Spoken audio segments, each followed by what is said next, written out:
akira impano nziza yo ku munsi wawe w'amavuko. Umunsi mwiza w'amavuko.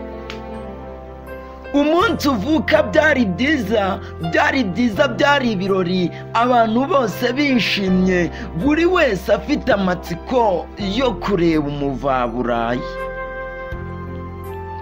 Ababyeyi bavuza impundu, abagabo bivuga imyato, warira bati worere mama, bati cecekere kibondo, mama wacu na papa wacu ndetse n'inshuti z'umuryango wari uduteye ubwuzu shenge, mbega impuhwe wari uteye yo.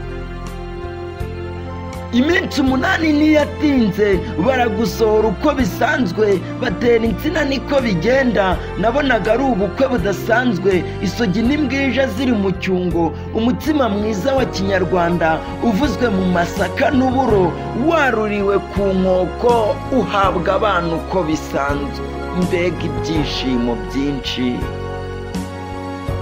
Ubwo umuryango uterura intango, turakwita biratinda, aya mazina witwa none nayo wiswe na data. Wavuye ku kiriro uwo munsi, ubwo ubunyano turaburiye, turaguterura biratinda, dore ukwezi kwari nk'uku, n'itariki yari nk'iyi, icyahindutse n'umwaka ndetse n'umunsi ntibyahuye.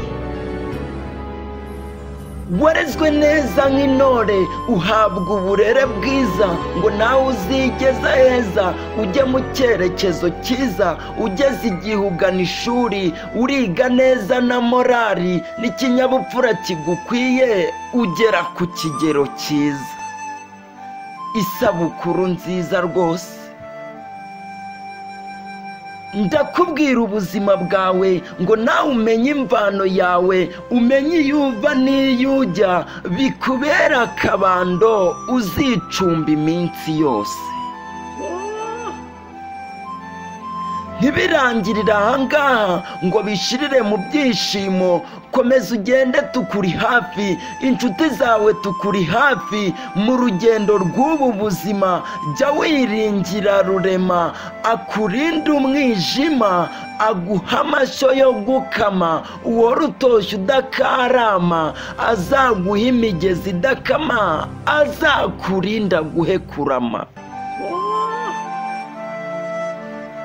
Nibyo nkwifuriza disi, mu gihe tukiri mu isi ntawamenya iby'iyi minsi, ujye ubana n'abandi neza, iby'isi ni gatebe gatoki, kandi burya nisakaye n'uyibamba ntakurura.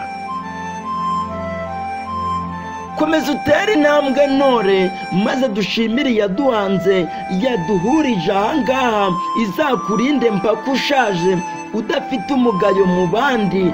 Nagusabiraga ibyiza, komeza ugire ubuzima bwiza, n'isabukuru nziza y'umunsi wawe w'amavuko. Ngaho komeza ugubwe neza.